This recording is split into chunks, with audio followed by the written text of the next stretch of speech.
What is crack-a-lackin', fellow thermonuclear AFers? I am Dan Pavali coming at you with a quick intro before a very fun podcast that was not our own. So let's start there. I went on the NBA pod, which is hosted by BR's Brian Toporek, who was just on for the Philadelphia 76ers look ahead. And it's also hosted by Mort Jensen. They're both great friends of mine. And they do an annual podcast where, and I'm on it every year, I think for the past 4 years, where we rank our most watchable teams. There are league pass rankings. We don't take into account actual league pass appearances or national TV appearances, We get into all that criteria in the podcast, but it's a fun episode. Don't get too bent out of shape if your team is too low. Just as a reference, the Indiana Pacers were number 27 for me last year, and they're probably I think I put them third or second this year. I'm wrong all the time, but I thought it'd be fun, and they were kind enough to let me host the video, and I'll also be posting the audio to the podcast feed. So as a favor to them, go subscribe to the NBA podcast. The link will be in our YouTube and podcast description. And also, look, if you're checking us out for the first time, come subscribe. We put out lots of content, shorts, full videos, long podcasts. Grant and myself, we have over-unders for both conferences dropping this week. We're going to have team look-aheads. Those will be wrapped up by opening night. I think I have 22 of 30 teams done. So go check out for your squad if you have not already. And I will get to the final 8 before opening night, rest assured. I think you'll really enjoy this podcast, like I said. And remember, socials, those are in the YouTube and podcast description. Check out our merch. I think we're going to have a new design up soon. And yeah, subscribe to us just across all platforms. If you haven't already, please consider doing so. And if you have done so, recommend us to friends, family members, acquaintances, coworkers, random people on the street or social media. The community is growing, especially on YouTube for some reason right now, which is pretty awesome. Please help us keep it growing. Now let's get to League Pass rankings with the NBA pod. Welcome everyone, episode 642 of the NBA podcast. I'm Brian Toporek. The 23-24 season is officially sort of almost in session. We have media day on Monday. Training camps are underway throughout the association. We are now 3 weeks away from the start of the regular season, which makes this the perfect time now that the Damian Lillard trade is over, the Drew Holiday trade is over, the dust is settling around the league. We're not going to talk about James Harden. It's the perfect time for our annual League Pass rankings. So we are going to rank all of the teams 30 through 1 in terms of the ones we are least excited to watch to the most excited. Before we do that, a reminder that you can follow us on Twitter at the NBA Pod. You can find our Twitter handles in our bio, so give us a follow as well. You can also find us on iTunes or wherever else podcasts are found. On iTunes, please subscribe, download, leave some 5-star reviews. Joining us today, as always, is someone who's going to have to defend his egregious Washington Wizards rank. Morton Jensen, how's it going? It's going very well, Brian, because I'm always looking forward to this. I will say, how can we not talk about James Harden when we reach the Sixers part? Because that is baked into my overall ranking. Believe me, mine too. We will talk about him then and only then. And we'll get to the Sixers shortly because they are very, very low on all of our rankings. But before we do, we also have to introduce, this is actually a crossover episode of the NBA podcast with HardwoodKnocks. And we are always thrilled to have our longtime friend of the show, Dan Pavali, the co-host of HardwoodKnocks, also a writer, one of the best NBA writers really anywhere in the internet, but especially at Bleacher Report, is joining us today as well. Dan, how is it going, my man? A lot better since that intro. So I'd just like to point out that Grant, you suck. Brian just said that I'm the best NBA writer Bleacher Report has, and that's right. I'm sorry that I came to this and you had to find out that way, but I think it's good to know. I'm sorry to break the news. No, I love Grant as well, but we are thrilled to have you here. Before we get rolling here, Dan, can you let our listeners know where they can find you? I used to say on Twitter. Now we're just saying all social media and where they can find your work. Yeah, I'm at Dan Favali at most places, spelled exactly like my name. But it's more important that you check out another NBA podcast because there's not enough of those. There's the NBA podcast, and there's HardwoodKnocks, spelled like it sounds. And those are the only 2 NBA podcasts, at least the only 2 that you really need, league-wide podcasts. So you can find me there. It's at HardwoodKnocks on all the socials.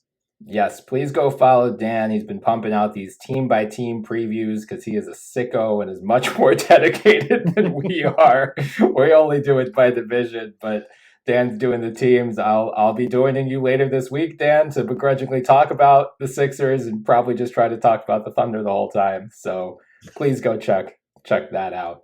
Lifelong Thunder fan, Brian Saporik. Yes, that's correct. Yo, I've got my foray into Thunder blogging continues tomorrow morning. Spoiler alert. Got another Thunder piece coming. Yeah. And we'll get to the Thunder much later than we get to the Sixers. But before we do, a reminder of just how this works. So we are ranking teams 30 to 1. I can speak for myself. This is just teams I'm most excited to watch and least excited to watch. I didn't factor in national TV games. I don't care. Like, I'm just gonna watch all these games when I pay for League Pass or just watch them on TV. You can. I personally do not factor in like uniforms and courts and aesthetics. Like, is Zach Lowe a true sicko of this exercise? This is mostly, for me at least, teams that I just think are going to be super fun this year.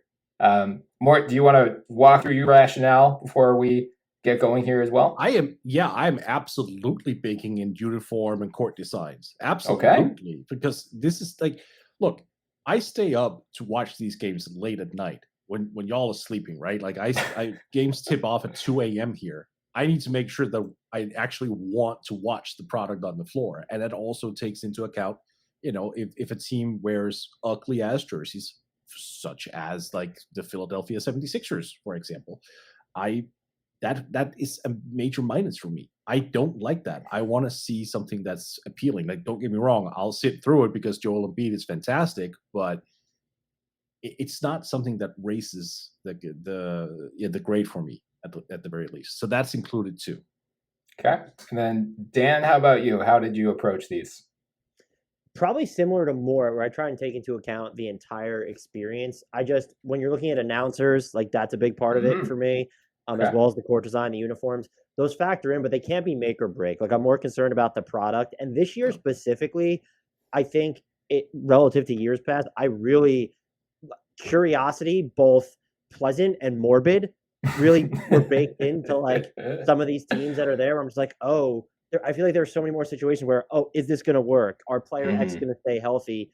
And so that curiosity really probably bumped up some of the rankings, and definitely more, looking back to last year, definitely more than years past. But I do care more about than anything the players that we're seeing, styles, and I want to be entertained. And I think the court, the uniforms, some really poor broadcast teams can drag their teams down. Or if you're the Chicago Bulls, like, your uniforms can really drag you down just by releasing them a day before we record this podcast. But I try to focus mostly on the product, both what we know and then kind of the aspect of, well, what are we still trying to figure out?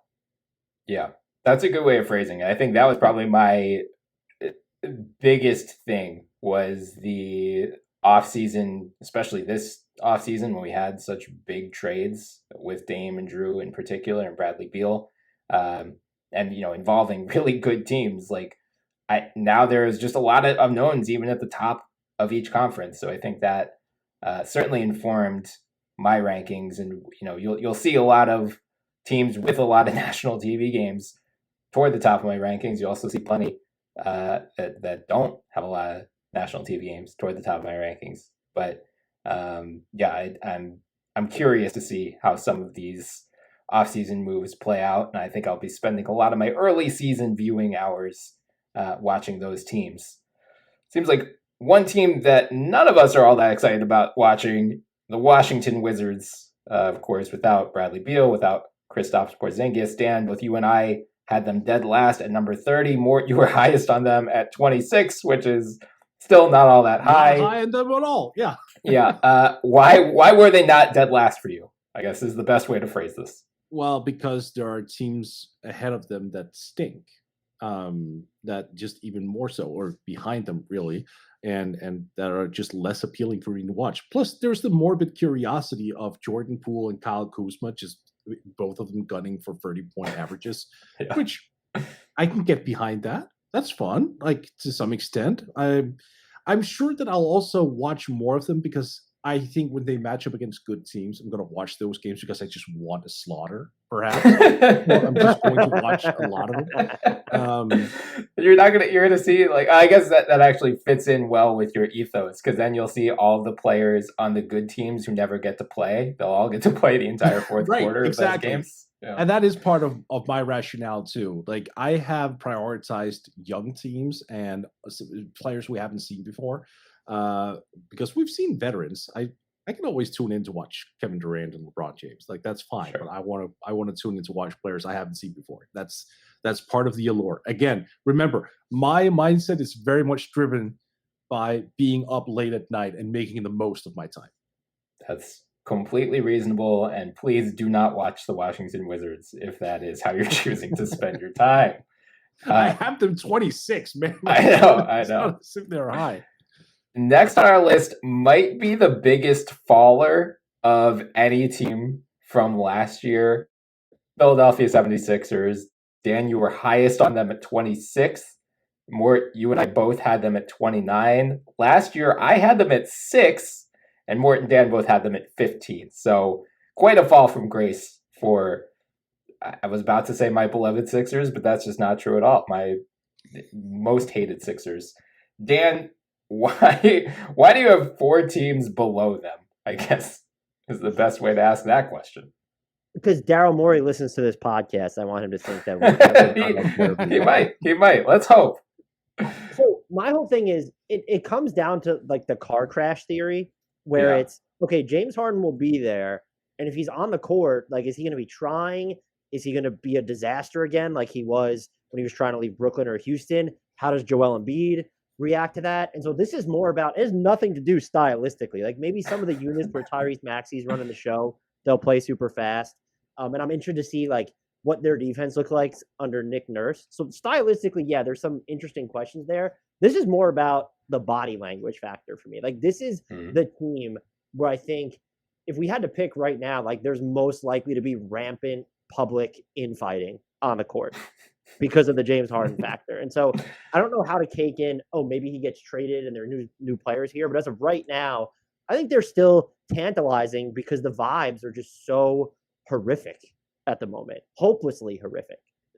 Yeah, we are doing, which team would you like to watch on Hard Knocks NBA style at BR later this week? And I didn't even know that until last night, where one of our editors just assigned me the Sixers. And I was like, well, this is just the easiest thing I'm ever going to have to write. Like, what team is going to have what team enters the season with more drama than the Sixers, as we're getting breathless Woj reports about whether James Harden will show up to training camp and what he's going to do or not do at training camp.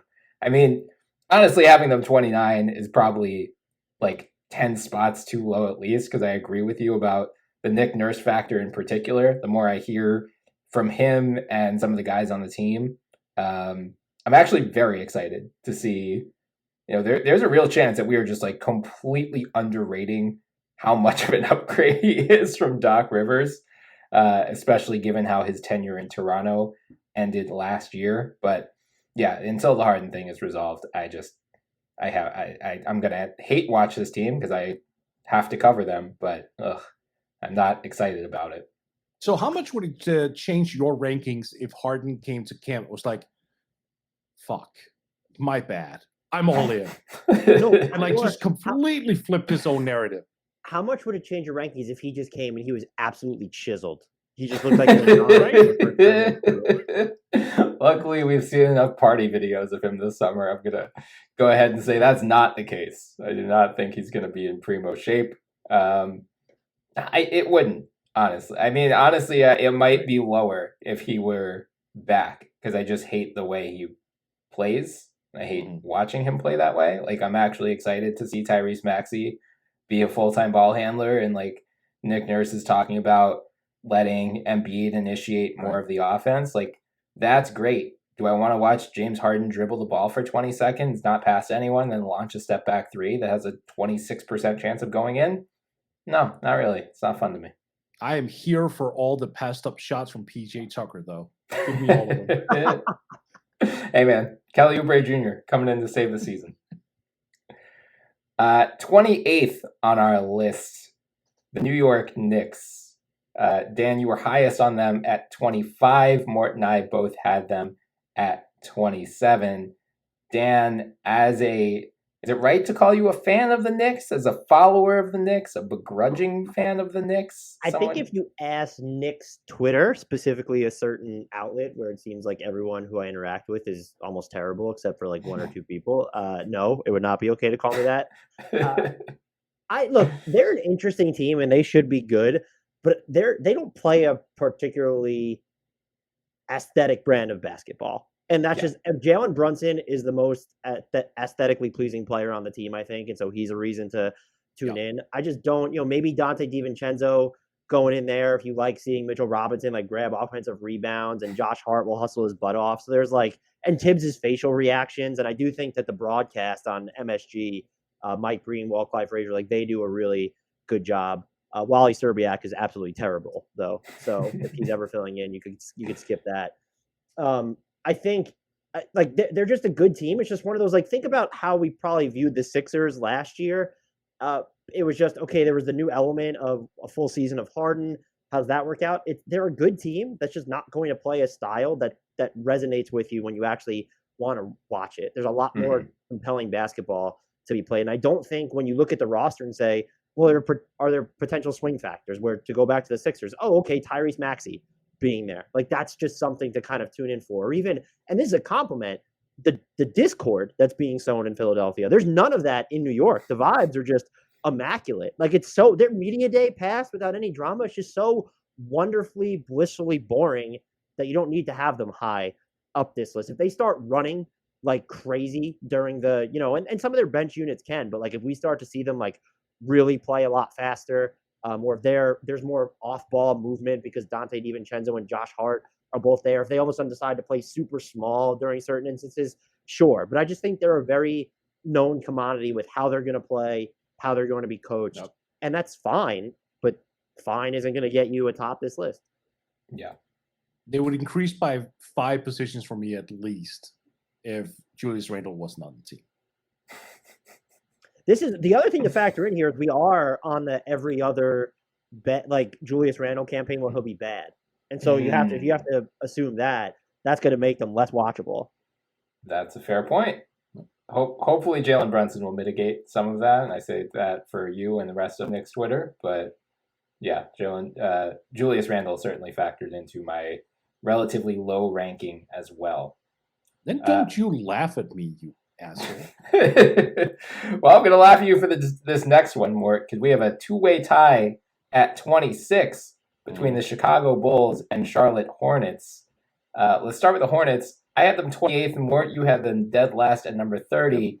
Dan, you had them at number 20. Is that just the LaMelo Ball factor, or is there something else you're intrigued by here? So there's LaMelo Ball for sure, and that gets tough because it's, will he stay healthy? He's had a bunch, I think, of ankle-ish, lower body stuff for his career. But he's just kind of the way that John Morant can be for the Grizzlies. He's a one-man league pass show unto himself. But there's also, Brandon Miller is here. And how good is he going to be as a rookie? There's also Mark Williams, someone who I remain enamored by when looking at this roster. I'm wondering if they're going to see, they have some of these other lesser-known players like JT Thor, if he gets on the court, is a shot of adrenaline. And so they could be a very entertaining team. And then there's also, they're trying to rework in both Miles Bridges, who's coming back, will serve the balance of his suspension for felony domestic violence charges. And then how do you reintegrate him? And what does that do with the PJ Washington dynamic? And then Bridges is going to be an unrestricted free agent this summer. How does that kind of hang over the team? And what does it do? Is he going to be kind of looking to juice his own numbers? And so given all the questions that they have, on top of what I think are at least 3 players who can be very entertaining, Mark Williams will block a ton of jump shots. That's a team that I think can be a sneaky okay to good watch.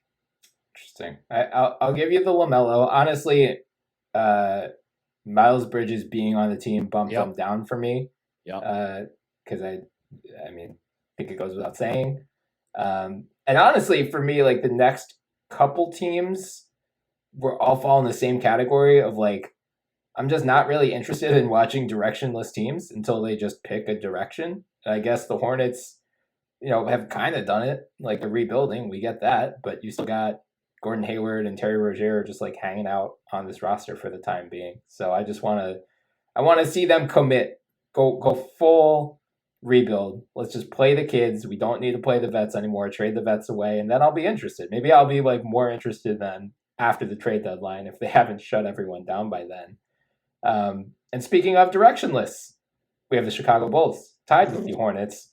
Mort, not a Bulls fan, highest on them at 24. I had them 25. Dan, you had them 29. Mort, defend yourself. If you're not a Bulls fan, why are you higher on the Bulls One than either slot Dan or I? higher than you. That's One correct. Slot. Defend slot. yourself. I don't need. Okay, fine. Zach LaVine. Okay. Like just him in and of itself, super exciting. One of the most underrated players in the entire NBA. And my intrigue with the Bulls, if you can call it that, when I placed them at freaking 24th, Patrick Williams. Then, I think the kid is good. I don't think he's lived up to his hype. Obviously, I don't think anyone does.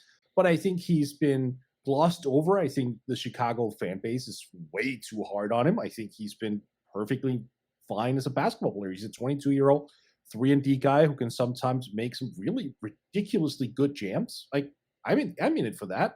And DeMar's footwork too. Like, sign me up for those. But that's kind of it. Like, I don't have them high because I've seen this show before. Like, I had them first 2 years ago. Oh, like, well, I mean, granted, that was before the Lonzo injury. Oh, like okay. Okay. All right. That was the fun team. Like those 35 games worth where everyone was healthy. That was actually fun. They're not anymore. They're just not. The Javon Carter, Alex Caruso defensive dynamic could be fascinating. Yeah. The defense actually, I think, is going to be pretty good. Like Torrey Craig thrown in there too. They were a top 5 defense last year, and I think they actually got better on that end of the floor. But that was really not their issue.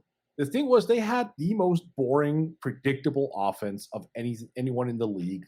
It was just not fun to watch. Like if they somehow changed that over the first month or so, I'll actually bump them up a little bit because entertainment also factors into me. But I just don't want to see the same old, oh yeah, let's everyone clear the floor. Like DeMar, go to town on like the 15, 17 foot isolation possession. Like, no, that's extremely boring. Speaking of boring, we have the Miami Heat next on the list. Oh my God. We're pretty across the board even here. Dan, you had them 24th, more at 25. I had them 26. Maybe I would have bumped them up. Defend yourself, apparently. I thought maybe Jimmy Butler would bring back the emo haircut and piercings and polish every once in a while. So done. If he shows up in a different getup every game, yeah, shoot them up at least 10 spots. Yeah, I mean, they didn't get Dame, didn't get Drew. We'll see if they get anyone, but right now they were already not a super exciting team to watch last year and just lost Gabe Vincent and Max Strus. And unless you are super high on Josh Richardson or Thomas Bryant, I think they're going to be like, this is not a power ranking. They are clearly not the 6th worst team in the NBA. I think they're still going to be a very good team. I just have no interest in watching them until the playoffs, which is coincidentally when they start trying. And their offense will always have just sort of interesting wrinkles. It's just kind of like you still needed to level up, and you just didn't. If anything, you leveled down because I would think Max Strus is more valuable to them than Gabe Vincent to me. Maybe you think Duncan Robinson is going to have his postseason renaissance, but it's just we've seen, you to borrow Mort's line, but we've seen this movie before. Mm-hmm. And so unless they're going to swing a trade, which it doesn't appear that they're going to kind of not reinvent themselves, but revamp themselves, I just don't find them especially compelling. Again, because as you said, Brian, we know what's going to happen during they could have Damian Lillard right now. We could probably kind of still bring them down a couple levels just because we know they're not going to bring it during the regular season like they do in the postseason. Yeah, if we got playoff Jimmy during the regular season, they would not be 26 for me. But playoff Jimmy, if we get emo Jimmy even once during the regular season, they automatically have to like shoot up probably 10 spots, as you said. Well, speaking of emo teams, we have the Toronto Raptors next on our list. You were highest on them at 21. I had them 24th. Dan, you were lowest at 28. They had quite a media day yesterday. Where Masai was basically up there and said, "It's not me, it's you." That's what they're too damn selfish. Asked a question about Pascal Siakam's extension talks. I'm paraphrasing here, but as you said, Dan, it was like, well, we all played selfish last year, so I want to see what happens when we don't play selfish. It's like that feels like it was a non sequitur, but it wasn't, and that makes it worse, frankly. And that makes it better for the entertainment product, which is why I have them at 21, because that's a team that might actually start fist fighting each other during a game. Yeah, I mean, I thought the vibes were bad last year with Nick Nurse, and everyone kind of blamed him. Yeah, but it does not seem like vibes are much better in Toronto. Oh, they're much worse. They're much worse. I can't wait to see this Titanic version of an NBA team just drop to the bottom. I'm going to be there. That's why I had them at 21st. And they will get out and transition a bunch still because they have to. They just don't have the half-court spacing not to. And I wish he would bring this personality kind of on the floor to broadcast. And they have a pretty good broadcast, I think, too. But OG Anunoby, like the prank he pulled on Dame, where he just texted him and said, like, welcome to Toronto. And so Dame was in the middle of an interview with Chris Haynes and had to get off the phone because he thought he was traded to the Raptors. But, like, you can't bring that energy. I don't know what he's going to do. And like, is he going to change his uniform? Like, he'll request a trade in the middle of the game, and he'll just be wearing like a like a Kings jersey or something. Like, that'd be really. But that's not going to happen. Yeah, that maybe he starts wearing like a Red October hat, like what Joel Embiid wore to media day yesterday. Just start pandering to the Sixers fans, saying like, "Hey, got $50 million in cap space next summer. Masai, you better move me now." Yeah, This is the end of the tier of directionless teams for me, but yeah, they will move up 10 spots once they pick whether they are going all in with this current core or blowing this thing up. But until then, I'm not particularly interested in them. The Atlanta Hawks are number 23 on our list. Dan, you had them highest at 18. I was 23rd. You were 28th on them. Are you that mad they traded John Collins? Well, see, here's the thing.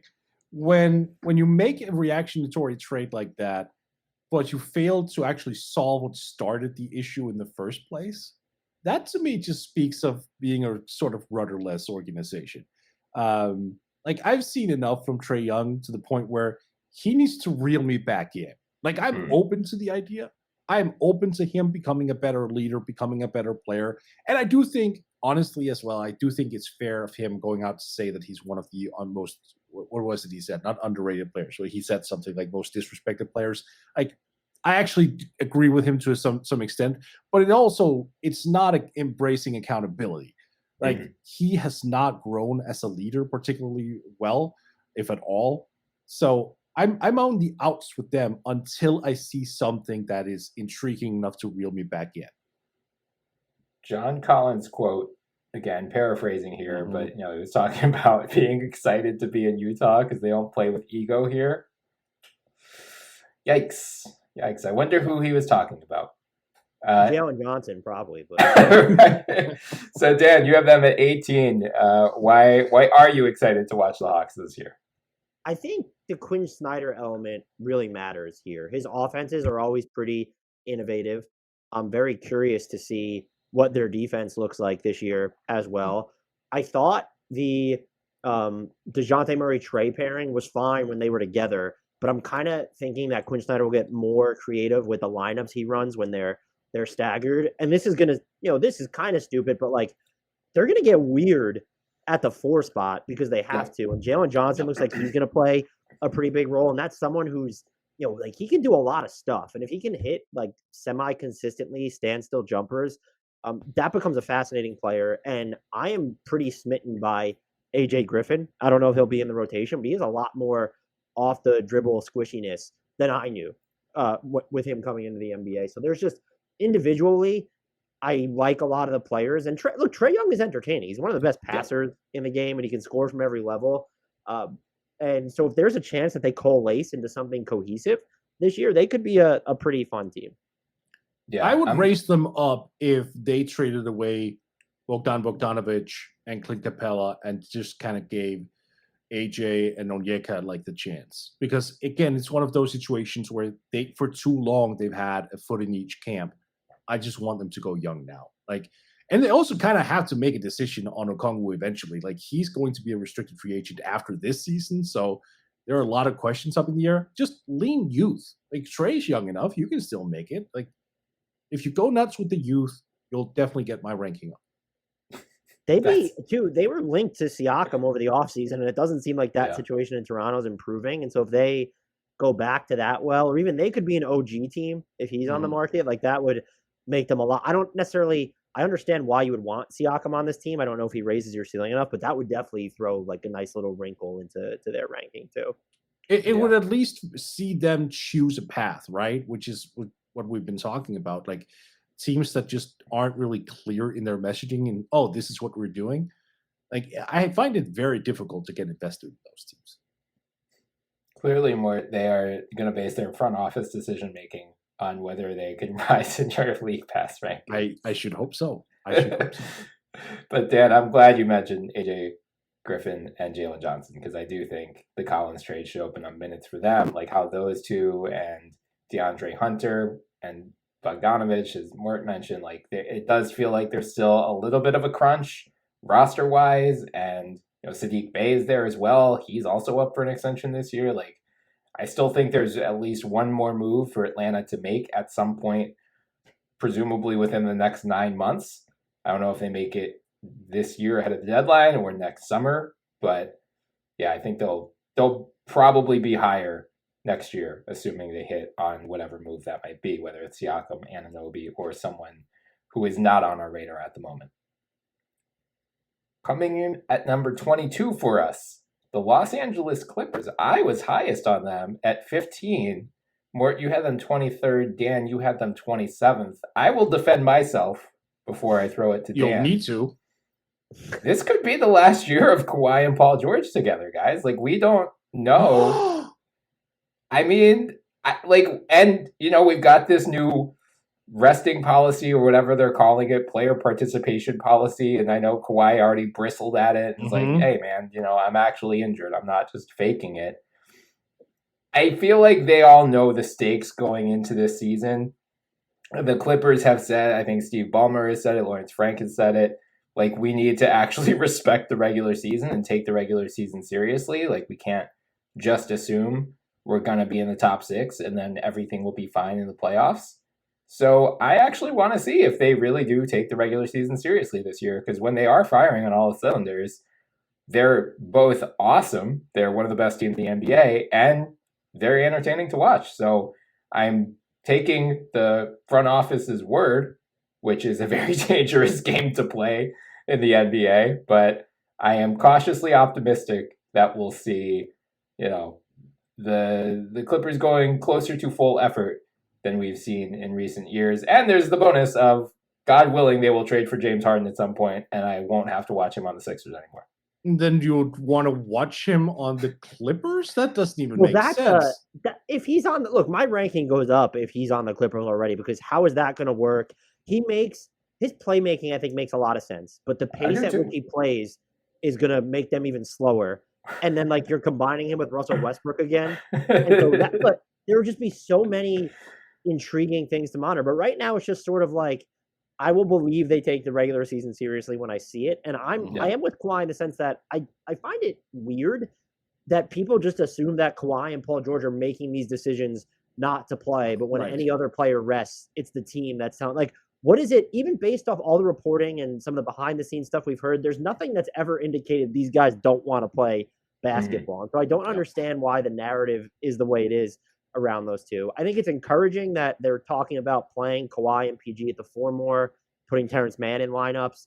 Russell Westbrook played well for them, and he will inject some pace. But it's just, this is a team that if they're healthy, it's still kind of wake me up when the playoffs are here for them. And that's just not, so they're not a regular season team for me. That's fair. I'm hoping. But I will say this, Brian. I mean, you have fun in the 26 games that Paul George and Kawhi. You have fun. Enjoy it. I'm scouting some future Sixers over here, guys. I need to watch all the Clippers I could get. Oh, like man, Amir Coffee? Yeah. Joel No. Embiid. Nick Nurse plans to play Joel Embiid more games this year. Yep. Now you want to give Nick Nurse Kawhi or PG? Good luck with that. That's right. We're getting the 2019 or 2018-19 Raptors reunion. We already brought Danny Green back. We're getting Kawhi next. It's all That- Oh, coming. look, that was a listen. tell, Now he too. says we. Like he was going back to the I'm an OKC blocker now. Like you're gonna get Russell Westbrook next summer. You're gonna be happy about it. Oh God, that would be the end. I really would make the full switch then. Minnesota Timberwolves came in at 21. Dan, you were highest on them at 16. I had them 17. Mort, you had them at 22. Mort, Anthony Edwards could not outshine your disdain for watching Rudy Gobert play basketball? Love Anthony Edwards. Love him. He's the reason that they are as high as they are, which isn't high at all, admittedly. But yeah, no, I can't help but escape that feeling that Rudy Gobert is going to be more of a hindrance than an asset for Edwards overall, especially offensively.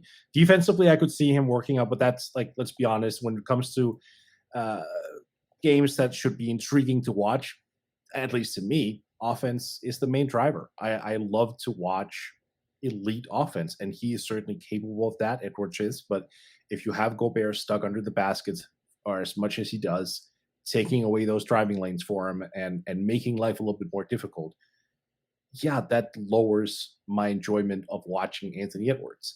Plus, if you look around the roster outside of Towns, who I actually enjoy watching, I think Towns is underrated both as aesthetically pleasing player. I also think he's good. There's not a lot there that interests me. Well, Leonard Miller, the rookie, I will admit that. But like Troy Brown Jr., Shake Milton, Kyle Anderson. Hey, come don't on. slander Shake Milton. I will slander Shake Milton. I mean, I'm just not there. This doesn't look like a team that I am going to be spending a lot of time actively looking up the calendar for. That is going to be one of those things. Oh, okay. They're getting their brain speed in by insert team here. Cool. I'll watch that. I mean, I think they're still. I kind of still look. They gave the Nuggets like a real fight relative to the rest of the teams that the Nuggets fought in the playoffs, and they're still kind of like, if Karl Anthony Towns never gets injured, what does this team's regular season look like? And now you're gonna have Mike Conley going through a training camp with you, so you have that offensive connective tissue. There's the Ant Edwards factor. Jaden McDaniels and Naz Reid are just a blast. I thought Nickeil Alexander-Walker was super fun for them last year, and so now he's still going to be there. I'm looking to see if Chris Finch can do some more dynamic things with the offense than we saw last year. I don't know how much of that was just unfamiliarity and injuries, maybe a combination of everything there. I can still talk myself into the Timberwolves because I was pretty high on that Gobert trade. And look, if nothing else, they have a good broadcast. They probably have one of the – I'm a fan of like some of their louder jerseys as well. And you could watch Rudy Gobert like, oh, how many times is he going to bobble the ball before he catches it? Like, so you could like track that a little bit if the product isn't that awesome. So they feel very middle tier with the potential. Like, to me, they could be a swing team where it wouldn't shock me if when we do this next year, if they were a team that's like, oh, they should have been in like the top 12 or something like that. I mean, I don't want to speak for you guys, but even at this point, we're about to hit number 20. I found it really hard to start parsing the differences. Like all of these teams, I'm genuinely excited to watch. So, it sounds low to have the Timberwolves at 21, but I'm still excited to watch the Timberwolves. It's really like these bottom few teams, meh. But after that, there's at least like one intriguing storyline, if not many, many more for pretty much every team in the league, but especially the teams that we're going to cover from this point forward. One pretty significant unanswered question for the Timberwolves, obviously, it's can the Towns Gobert pairing work together? And if not, what is the solution here? It can't, but okay. Well, let's pretend that we still have that question unanswered. Sure. We'll get a full season to find that out, or at least half a season, and we'll see what happens at the trade deadline. Coming in at number 20, the Utah Jazz. Dan, you were highest on them at 13th. Mort, you had them at 20. I had them at 21. Dan, are you that excited for Lauri Markkanen? What he's got in store for the encore after this all-star breakout season? Yeah, look, this team is the curiosity factor for me is through the roof, but also what we know about them. They're going to play lineups that really cater to spacing. And so that's all for me. That's always super fun. And now you have the two big questions for me is one, what does this front line rotation look like? Because you have Taylor Hendricks, Walker Kessler, John Collins, and Lauri Markkanen. I so badly just want them to play all four at the same time just to see what happens.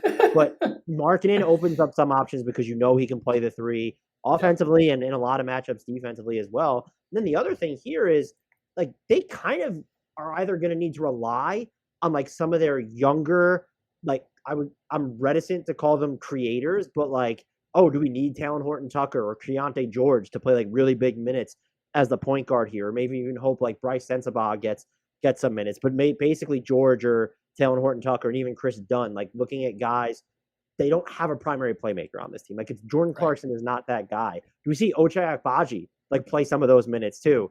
So those two things are just stuff I want to watch for, but I think they're going to be fun, even if they're not necessarily as good as they were for a large chunk of last year, just because of the way that they're going to play and just the job that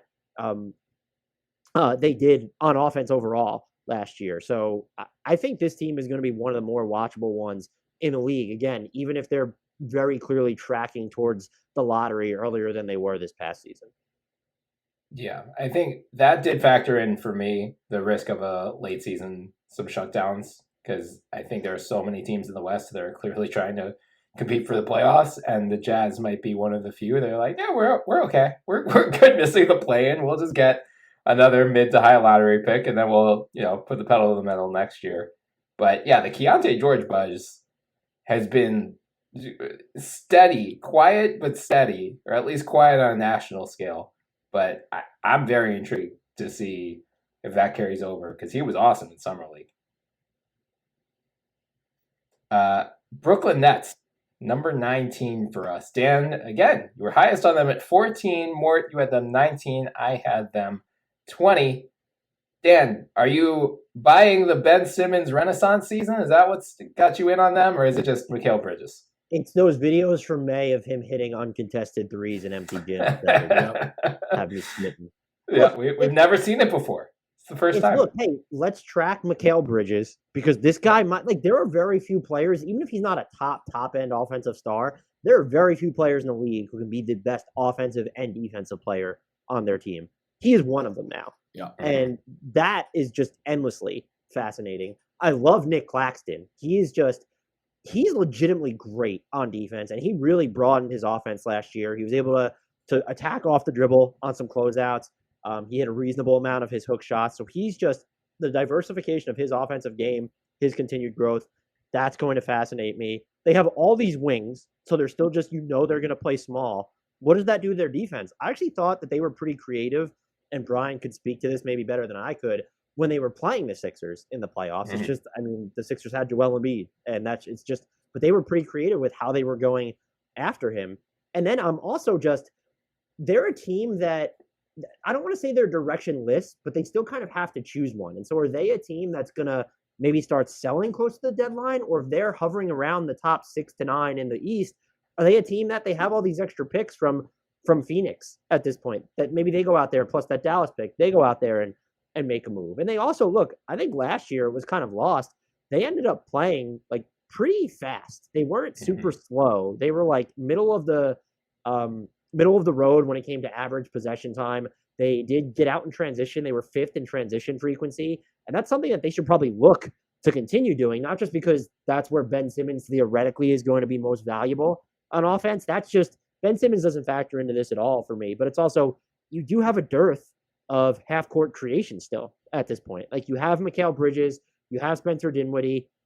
I guess you do have Cam Thomas if you think that he's going to play more of a larger role, but you're not dealing with any caps lock point guards here, or traditional half-court point guards in DSJ or Ben Simmons or anyone like that. So you should play fast because that's probably where you're going to gain your most advantages on offense. And I think that just translates into a very watchable team.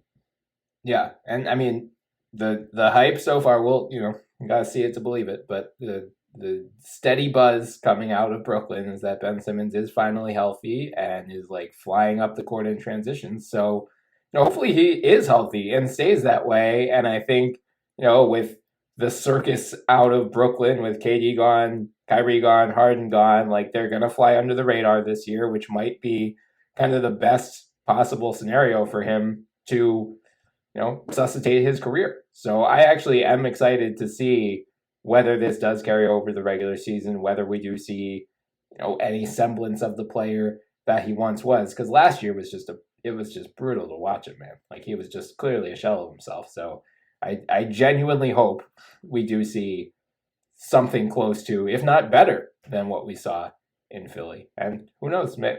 It would just be so funny one year if he comes back and he's all of a sudden like a 35% 3-point shooter and he's just, shooting them regularly. Like just something clicked in one off season and he just got over it. To be clear, I don't think it's going to happen, but we can always hold out hope. We have a two-way tie for 17. Memphis Grizzlies, we don't need to get into because we had them all. You were 16, Dan 17, I had them 18. If John Morant wasn't suspended for 25 games, I would imagine they're going to be in the top 10 for all three of us, but he is suspended for 25 games. Really? Not there. I am thoroughly the Marcus Smart fit is interesting for sure. Yeah. Past the point of like it's cool to see John Morant go like 2 of 5 on poster dunks per game. That's great, but you got to give me more substance on the offensive end at this point. And I think Luke Kennard does that a little bit. We saw their half-court offense branch out once he came over after the trade deadline. And Jaren Jackson Jr. is always a delight to watch on defense, and I love watching Steven Adams just kind of pancake dudes on screens and around the basket. But it's just there needs to be substance to the watchability. And despite them having, by and large, I like the jerseys. Just I'm not over the Memphis Grizzlies experience, but it's just like, all right. Like now, can we see something different though? And they're not really built to play a lot different than they have been the past couple of years. They totally agree. They also, might be no less Dylan annoying. Brooks, like no one doing post-game interviews in sunglasses and like talking crap to the others. Like now, you're gonna rely on, I guess, Marcus Smart to do that and flop, and like he'll be a little chatty. I guess that's good. And Desmond Bane is kind of low key a good trash talker, but again, one of the more watchable teams. But like I need newness now. Like they don't need to hit reset, but like there needs to be something fresh, and they just don't have it. Especially, and look, like you said, John Morant's going to miss at least 25 games. By the way, he's always missed games due to injury, and so people are just like, "Hey, that's only 25 games." It's like, yeah, it's probably more like 40 given his injury track record. Yeah. I mean, Desmond Bane's awesome. Such a human flamethrower when he gets going. So I think that I'm excited to see how they weather this storm without Ja. And I mean, they've got Marcus Smart and Derrick Rose as well, neither of whom can replace what Ja brought to the table. But that means, does Jaren Jackson Jr. level up offensively? Does Desmond Bane turn into like a 28-point per game scorer while Ja Morant's sideline? I think that will at least be intriguing. Again, the other team tied with them, Houston Rockets. Mort, you are way higher on them at 9. I have them 19. Dan have them 23. Is this more than just Şengün? Tari Eason, man. Come on. Right. You're Reggie two of Tari Bullock. Eason. Right. That's right, Reggie Bullock. I'm sorry, can we have an aside? What the hell? Why were none of these contending teams like all in on Reggie Bullock? I don't know. Well, maybe they wanted someone who could make a shot before Christmas, right? Like that. Yeah, but that the games only start to matter after Christmas. So yeah, that's true. Hey, the in-season tournament is over. But when is it? Early December, I think. That one surprised me, but yeah, Houston did add a lot of pieces this offseason. They did. It's a new team. Dylan Brooks, it's new a new coach, team. and Ime Udoka as well. So, I mean, what do you expect out of them this year? I guess is the question, because they've got all these young kids, right? But now they brought in all these veterans, Jeff Green, Jock Landale as well, and now Reggie Bullock too. So the kids are not going to be force-fed minutes anymore. No, I think they're going to try to show that balance, which again, I just criticized the Hawks for doing that. but I think they sort of integrated the players correctly. So, for example, they needed a proper point guard. They really did. They needed someone who could give up the ball and also work as a spot up shooter, someone who can still initiate the offense but doesn't have to dominate the ball. They got that in Fred VanVleet. They also needed some defensive versatility. They needed someone who could come in and be a veteran presence defensively and like teach the kids how to play defense. Dylan Brooks, for all the antics, he does know how to do that. Do I think he was slightly overpaid? Well, that remains to be seen. But my initial reaction was that was a lot of money. But look, that's just today's market. That might change. I don't think they brought in people who are going to necessarily overtake a ton of the minutes from the youngsters necessarily. Like Brooks might be the only one where I could see Tari Eason be, maybe sacrificed a little bit. Like instead of playing 30 minutes, like he might be down to 25 or something. But I don't think this prevents, for example, Amen Thompson for getting minutes. So I think they did it well in terms of like adding veterans in the right slots, and that interests me. That's fair. Another young team that you are much higher on than Dan or I, the Detroit Pistons, came in at 16 overall for us. Mort, you were highest on them at 8.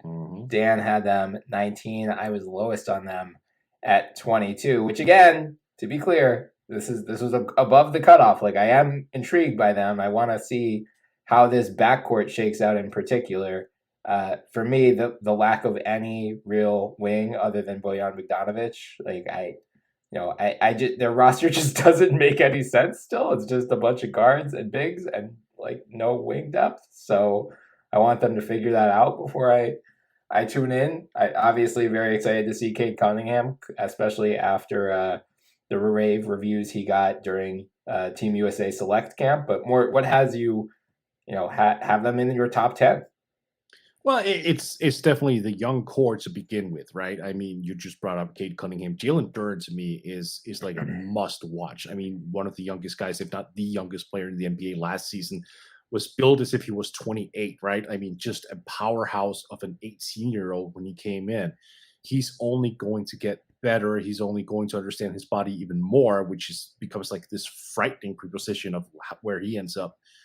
Just such a dominant beast, really. He understands at such a young age that he has this physical advantage over other players. And he's like, yeah, okay, look, I am bigger, taller, and more athletic than you, and I'm absolutely going to poster you. I don't care if you're a 17-year veteran and I'm a 19-year-old rookie. That mindset is extremely alluring to me as an observer. I think those type of players, they will always have my attention, and he has that mindset. He's wired that way. I love that. I think Oscar Thompson coming in and just being, a major defensive presence right off the bat. And I know we always say, well, rookies come in and they're usually not good on defense. I think that's been proven wrong in recent years. I mean, you have a lot of rookies who are coming in now and are effective defenders from day one. Like, why couldn't Oscar Thompson be that? And he's sort of, like you said, they didn't have a wing. Like Thompson is like 6'7", 220. I think he can certainly play up at the wing. Like I know he's more inclined to be a guard, but at that size and at that athleticism, I definitely trust him to go into that, big guard rotation with Cunningham, Ivy, and him. Ivy, by the way, as well, like explosive 2-guard, could absolutely average 22 points this year. I'm very high on Detroit. Not necessarily from a results perspective, because I still think they're a couple years away, but the entertainment aspect of this and the intrigue of seeing this young core get together, off the charts. My only hope here, of course, is that Monty Williams doesn't find someone there and just goes, yeah, you're my next DeAndre Ayton. Or if he does, just have it be James Wiseman. Yeah, okay. That might be the right reason. Just don't make it Jalen Duren, man. Just don't. I think I would actually have them higher if you could guarantee me that they were going to ditch a lot of the too big stuff. Because I'm fine with, like, if you want to play Stewart with Duren, that's fine. I don't need to see Marvin Bagley. I don't even know that I need to see James Wiseman at this point. Let's get to Bojan Bogdanovic at the 4. Treat, like Mort said, Oscar Thompson can be a wing. Cade Cunningham can play the wing. Yeah. Joe Harris is on this team. Give Isaiah Livers some run. Like, you can get to real spacing with this team in certain lineups if you want to. I'm just not confident they will lean into that as fully as I think that they should. But just between Jaden Ivey, Cade Cunningham, Asar Thompson, and Jalen Duren, like those four alone, this team should be a pretty entertaining watch. Yeah. And they're also not a finished product by, the roster construction. I think they've set up to make a deadline move as well. I mean, they didn't give up Alec Burks. They didn't give up Beauchamp. Like, there are a lot of veterans here that I think are going to be flipped at the deadline when a contender is looking around for help. So it's going to be interesting to see what they do. Is this the year they don't ask for like 2 unprotected first-round picks for Bojan Bogdanovic? I will say this, given the market at that point in time, I don't hate that ask. Like, first-round picks were given up like candy. Yeah, well, that felt steep at the time. It clearly was because no one bet that price. But yeah, I would hope that they come down on the price of some of these vets and realize it behooves them as well to get more minutes and get more reps for the young kids. Because, I mean, that's the thing. Like, if I was guaranteed that we were going to see a lot of these 3-guard lineups and a lot of Duren instead of Bagley and Wiseman, then I would be higher on them. I just, we don't know that right now, and it makes me worry that we won't see a lot of it until after the trade deadline, like, after the All-Star break even. Late February, March, April, cool. But I worry about what their mindset is going into the season. Coming in at 15 for us, the Los Angeles Lakers. I was highest on them at 8. Mort, you had them at 15. Dan, you had them at 22. So I will defend myself, and then Dan, I will ask you to rebut everything I say. Maybe I'm just being sentimental, but like the LeBron threatened to retire at the end of the Western Conference Finals last year. I think it put the NBA on notice. No one took him actually seriously, but it was like a nice reminder of, we're in the twilight of this guy's career. Like, we've probably only got 1 or 2 years left, which is ridiculous because he's going into his 21st NBA season. He's still playing at an all-NBA level. But, I just want to enjoy him while we still have him. He's most likely going to be the best basketball player that we see in our lifetimes, or at least one of the best basketball players we see in our lifetimes. They also made a ton of consequential additions this offseason, particularly Gabe Vincent. I'm excited to see Christian Wood on this team, how Cam Reddish, Taurean Prince, even Jackson Hayes, how all of them fit. We were hearing this stuff that like Rui was glued to LeBron all offseason. So do we see Rui level up? Because he was really, really good in the playoffs last year.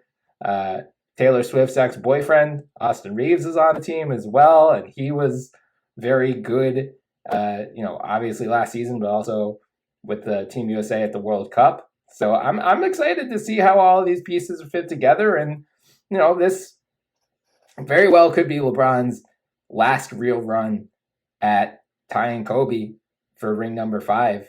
And I'm going to try to soak up as much of it as I can. So, Dan, why do you hate LeBron James? Yeah, I probably didn't factor in that I need to just cherish being able to watch LeBron still enough. So they're probably a team that should be higher. But I also their half-court offense still isn't going to be pretty. I mean, I guess they'll get up in transition a good amount like they did last year. And their defense could potentially be hellfire, or should be hellfire when you look at the personnel. But like, I need to see more aside from like LeBron, like sometimes going bully ball, taking those jumpers. Austin Reeves' development will be interesting. Like, he's a very just idiosyncratic player when he's putting the ball on the floor. And then I guess Anthony Davis, like, he's fun as a play finisher, and sometimes he thinks he can shoot jumpers, which he clearly can't at this point. So if you remove the LeBron retirement from the equation, they're going to be a very good team, but I just don't find them as aesthetically appealing as so many other teams in the league right now. That's a completely fair criticism about them. This is really a sentimental play from me to have them this high. But and look, I mean, if we're going strictly by like league pass rankings, the Lakers are always going to be on national TV more than almost any other team, if not more than every other team. So you won't have to subscribe to League Pass to watch them. You'll see them plenty on national TV. But again, I think especially this rivalry that got brewing with the Nuggets, like, I am definitely watching every Lakers Nuggets game this year. That's for damn sure. We've got a tie at 13, our second to last tie of these rankings. The Orlando Magic, might be our most universal ranking. Mort, you and I both have them at 14. Dan, you have them at 15. Pleasantly mediocre, which is not how I would describe the Magic. I think all three of us are probably very excited to watch their young core develop. For me, it was just like a lot of the teams ahead of them made some major moves this offseason. And yeah, they brought in 2 lottery picks in Anthony Black and Jet Howard, signed Joe Ingles, I guess. Woohoo. But, it's a lot more internal growth rather than new Damian Lillard, new Drew Holiday, new Kristaps Porzingis. There's a lot of big picture questions that I want to see answered across the league. So that's why I had them there. More, anything to add on the Magic? Yeah, I mean, we've reached that point where it's not a bad thing to have a team at 14. I mean, the NBA has such an amazing product now, league wide, and I don't think that's negative. Like Wendell Carter Jr., Paulo Banchero, Franz Wagner, like they have to figure out their guard stuff. That's one thing. Like I really am intrigued to see what they do there. But like that front line is serious business. They have Anthony Black and Jet Howard coming in as rookies. Both of them could technically down the line be full-time starters for them. So, which would be one of the tallest, I think, starting lineups in the NBA. I find them intriguing. I really do. I think Jamal Mosley is also like wired the right way to coach a young team. Like it seems like he has that great balance of saying, okay, I have certain level of expectations, but I also recognize, you're not all LeBron James yet. Like you're not in your primes yet. So there's this patience, but also the level of responsibility that he puts onto each player. So I like the Magic. I think they could be fun. 14 should not be looked at as slanderous in any way. Yeah, very much agreed with that. Tied with them were the Dallas Mavericks, I'm shocked that I was higher on them than you were. I have them at 9. You have them at 13. And Dan, you have them at 21. Dan, what did you call Luka the other day? Like low carbs Luka or something like that?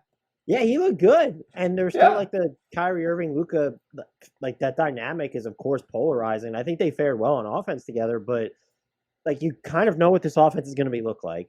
It's not going to be super creative. I'm very intrigued. Look, Kirk Henderson of Pod Maverick came on Hardwood Knocks and was really, talking up Omax. And then Jason Kidd spoke about how he might get a chance to start. And so I'm intrigued by the roles him and Derek Lively could play, but it's just sort of we know that their offense is not going to be that innovative because it doesn't need to be. I want to make that clear. And that's not necessarily super watchable. The jerseys are going to be boring. I'm not a fan of the broadcast aside from how loud their rims can be. I just find that hysterical. And like, what is the defense feels like it could be painful. And I guess that lends itself to a lot of high scoring games, like 137 to 134 or whatever. But like this team also, are they going to play especially fast when you have both Kyrie Irving and Luka Doncic sort of running the show here? I guess maybe, but last year they were dead last in average offensive possession time. And they are not a team that is built, even now. I guess they have some younger blood in here, but they were also dead last in transition frequency. You got to be better, like quicker in some of those areas if you really want to appeal to me. And they were probably lower for me last year. I should have double checked that. And so like the Kyrie Luka thing like really bumps them up. They were actually higher for me last year, so I can't explain that. But but it's like sort of like the James Harden era Rockets, where that team was really good. They weren't fun to watch. And so the Mavericks are like I think they'll be more fun than that era of James Harden Rockets basketball, but they're so like the teams we're gonna get to are just so freaking compelling. That's fair. I'm just excited to see a full season of Kyrie and Luka together because I know it did not go as they hoped last year. There was the game, I think it was against the Sixers, where they went off for like 140 and they were just like thermonuclear. So that's what I'm hoping for. I'm just hoping their offense is, even if it's not, a little slower paced, I just think the combination of those two guys, I'm very curious to see how teams across the league try to stop them. And Dan, as you said, their defense could be atrocious, which, much like the Sacramento Kings last year, that's in part what made them so fun to watch. They just got a ton of shootouts. Yeah, but the Kings also were like, hey, we're going to run after makes or misses. And the Mavs are like very much slow it down. Like we got to, Luka needs to dribble and Kyrie needs to dribble. And like, yeah, there'll be, Luka's step backs are fun. And when he gets into the lane, people bounce off him and he's super crafty with his footwork. And Kyrie likes to make layups harder than they need to be for some reason. So those are fun. But again, there's just so many other styles that speak to me right now. Yeah, to me, it's the roster construction. Like, obviously, Luka Grant Williams a wing. They lose points for that automatically. Yeah. Like I obviously love Luka. If the team was built around him in a way that I wanted to, with high flying athletes all over the floor, elite shooters, and like two-way players, sure, like they would have been super high on my list. But I'm still very skeptical of the Luka Kyrie fit. I know that everyone has already like sold the skin before they've shot the bear here on this one, and they're like, yeah, this is going to be great. Like, okay, I need to see it before I buy into it. I also don't really see the long-term logic in that pairing. Like, Kyrie is 31 already. Like, I thought you needed to go backwards. That's why I kind of love the idea of them being aggressive in the draft and saying, oh, okay, we want Derek Lively, we want Omax, we want these guys, because Luka is young enough that you can carry that in. I understand you had to balance that with his level of expectation going, yeah, I want to win right now. Sure. But if you sell the farm right now for someone who is substantially older, you're going to run into a problem just a few years down the line. So there's a roster component here that I just don't enjoy. And also Jason Kidd, like, he doesn't coach a style of basketball that I like to watch. I mean, sorry, that was the case when he was in Milwaukee too, and back in Brooklyn. If they had a new, more innovative coach, sign me the hell up. Well, let's go to a team in the New Orleans Pelicans, Dan, that you were much higher on than the Dallas Mavericks. You had them 10th. I had them 13th. Mort, you were lowest on them at 17. I mean, the obvious question is this the year Zion Williamson stays healthy, or, we see him for more than 30 games? David Griffin has said, he's invested in his body more this offseason than he ever has before. So it seems like he's at least giving himself the chance to do so. Dan, was this mostly a please God let Zion stay healthy rank for you? Yeah, I'm trying to put it out there. Look, if you told me Zion was going to play in 55 or more games, they'd be higher for me. They are just one of the most entertaining shows in the galaxy when he's on the court and just running through people, getting to the basket, diming up people within the offense. I thought he improved defensively last year as well. And like, they still have other good, intriguing players. I mean, Trey Murphy's injured now, but when you kind of watch the way he's moving off the ball or launching those super deep threes, those are great. Jose Alvarado and Herb Jones, watching their ball pressure when they're both healthy, that's really fun as well. I do find Brandon Ingram to still be pretty entertaining. I wish he was more of a like every level scorer, where it feels like he's kind of like a 1.5 level scorer right now, or however you would want to frame it. But this team has a lot working for it, and it's just, we can hold health against them, and I did, because I would have put them higher. But the idea of like we talk about John Morant because he's by and large been more available than Zion, how he's just able to ferry the Grizzlies to these top 5 league pass rankings. Zion is more than capable of doing the same, and they were one of the best watches in basketball last year, basically right up until the new year. Mort, was your rank the counter of that? Like, I'll believe Zion could stay healthy when I see it? Yeah. I mean, that's I want to be optimistic. I really, really do. It's 29 games over the course of 2 seasons. It's so difficult to be optimistic about that at this point. So that is me not necessarily penalizing them for it. I am very open to the idea that I could look like a schmuck because of this. That is fine. I hope to look like a schmuck because that means Zion is healthy. I would love for that. I'd love to be wrong on this, but I agree with Dan. Like when he is healthy, it's one of the greatest shows on earth. And when he isn't, it's a slugfest, though. I mean, it's not a product that I particularly enjoy watching. And that's not to be, star centric, because I do like to see Brandon Ingram, especially the way he finished the year. I mean, what was it, 27-7 over the past month or so? There is a lot of creation that is popping up in Brandon Ingram's game that I really enjoy. But looking at that roster all around, I'm just like, there are a lot of those pieces that I don't quite get fitting together. But when Zion's on the floor, okay, everything kind of fits. So that's my view of it at the very least. So I have them 17 just to not be hurt again. Yeah. I mean, to be fair, you were lowest on them last year at 10. Dan and I both fell for the trap. We had them at number 1.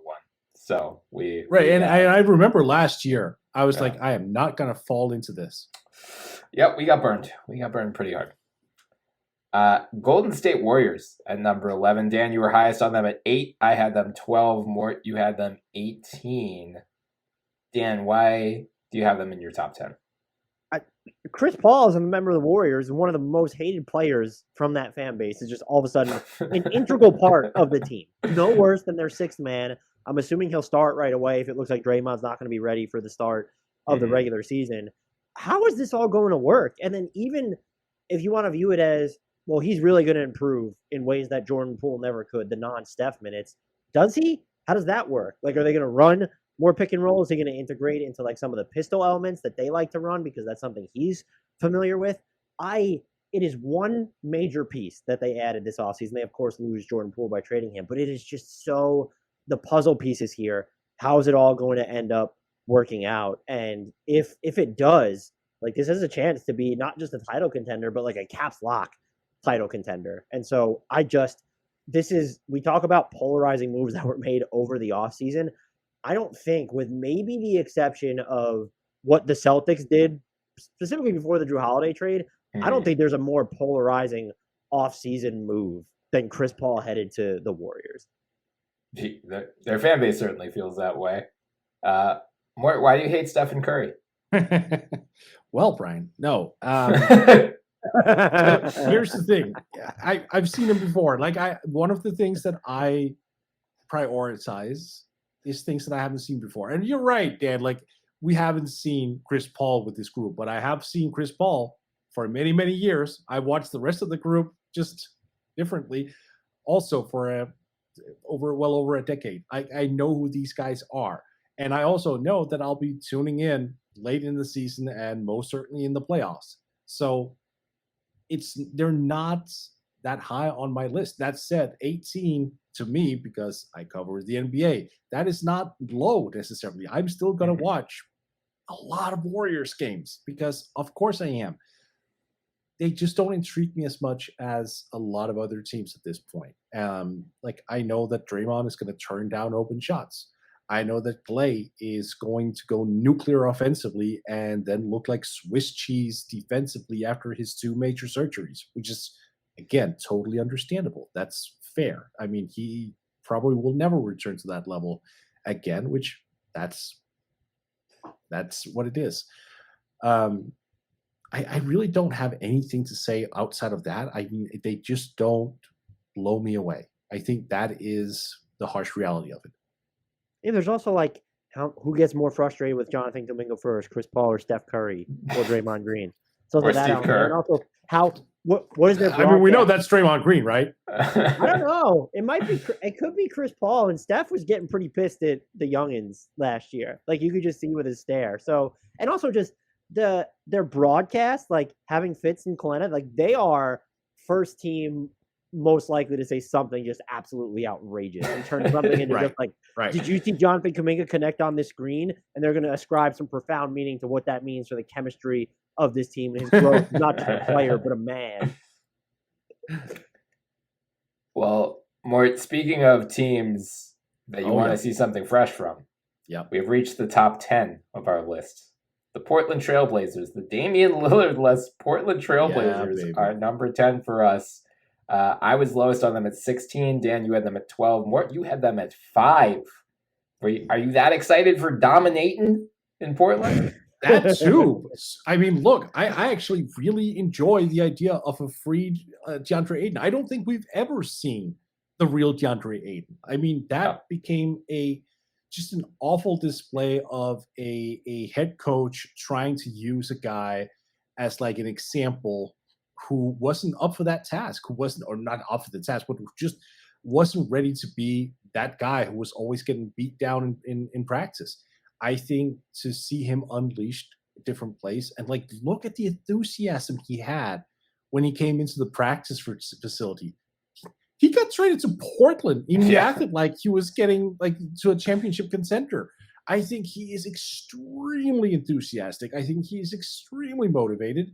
And I remember how fantastic he looked in college. I remember why he was picked number one. Like he's built a little bit like David Robinson, extremely athletic, very fluid in his movements. Yeah, hell yeah, I look forward to that. But then you have the Scoot Henderson element too, for me, which is very new. You have the Shaden Sharp ankle too. He finished the year on a tear, and he might be the most entertaining in-game dunker since Vince. Like I'm just throwing that out there. Anthony Simons, even though he's probably not going to be there for more than this year, I would imagine. Oh, I mean, I don't. They really don't like the small backcourt thing. That's one of the reasons they pivoted away from CJ when he was with Dame, right? So I don't think they're envisioning Scoot and Simons together. And I also doubt they're paying $20+ million for a 6-man, right? So that's my logic going into it. But he's entertaining. I like watching Anthony Simons play. Like he gets hot, especially from three. Oh my God. Like he just goes on these tears where you just are sitting there going, oh, okay, he might be a third splash pro, right? I mean, it's the volume, it's the efficiency when the system is right. Yeah, I'm extremely excited to watch the Blazers. I just hate that they're on the West Coast because I have to watch them not live, which is an amazing problem for me or not a great problem for me because I like to watch games live. I always get things spoiled in the morning. And people are like, Mort, did you see this game? Like, thank you. Thank you, Facebook friend I haven't spoken to in 10 years who just decided to message me out of the blue to tell me about a game I was planning to watch. Great. Thank you. This game that started at 4 a.m. your time. 4:30. Right? Oh, there you go. Yeah. That's a good point. I should have docked every West Coast team just for time zone differences. Yeah, that's the toughest one for me too. It's fair. Look, also the Scoot experience is going to be great. Yeah. I echo mostly everything Mort said. I'm not really intrigued to watch dominating or unleash DeAndre Ayton. Like, okay, this team is going to lead the league and turn around fadeaway hook shots in transition that don't go in. That's amazing. He's just never going to be that player that goes up with force. That being said, having R-Dub there now is very interesting. There are a few teams, including Oklahoma City and New Orleans, I would love for him to get traded to, but they could kind of like low key, when you look at the physical tools of this team, maybe cobble together a better than expected defense. Just Shaden Sharp and Scoop Henderson, I don't know what they'll look like defensively. They have the tools to do it. Time Lord being there is huge. DeAndre Ayton, what if he kind of turns back the clock a little bit? I also think he wasn't a terrible defender last year. He just wasn't peak, let me be the backbone of a championship defense that he was a couple seasons back. So I want to watch that. It's a fresh slate for them. They also have Matisse Thybulle floating around on there. Chris Murray, supposed to be one of the most NBA-ready rookies in the league. There's also other moves for them to be made where it's like, is Malcolm Brogdon going to suit up for this team? And how fucking awkward is that going to be if he does like play a game for them? So I think, I can't believe he had them fifth, but like I understand the logic here because there are so many mystery boxes on this team right now. And that's compelling. That's riveting as hell. Yeah. Yeah, I think for me, I mean, I had them 16, so the lowest of the three of us. Again, it's like so many teams deplorable at the top. Shit from you.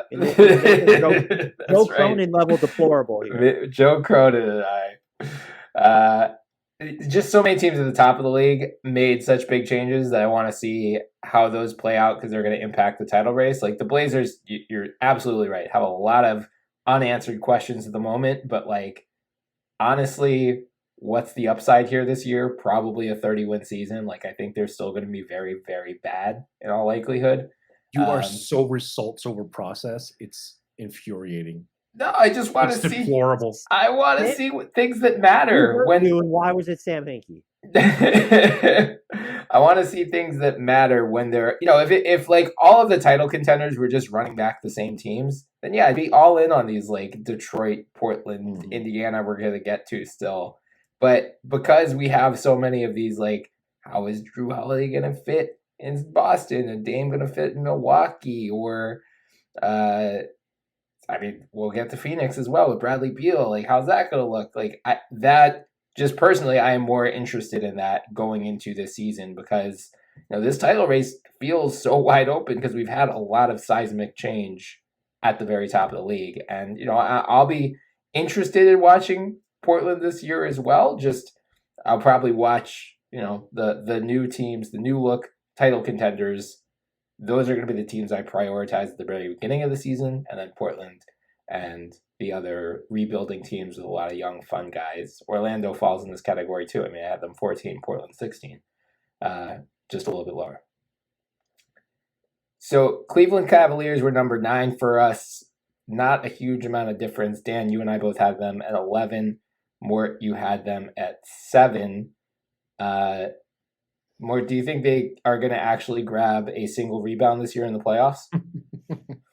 I think so. And I also think they solved some of their wing issues by getting Max Strus in there.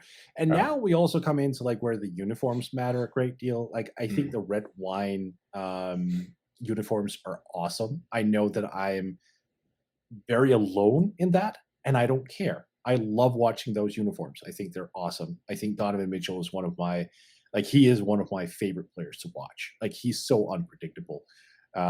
His ball handling is very underrated in the sense where when he goes into a hesitation, I really can't tell. I can tell with most players after having watched the league for so long, like, oh yeah, this is going to be a pull up. With Donovan though, I'm never sure. I can sit there and go until like the last split second, go, oh yeah, this is definitely a pull up, and then he just puts on a drive and slams on 2 people, right?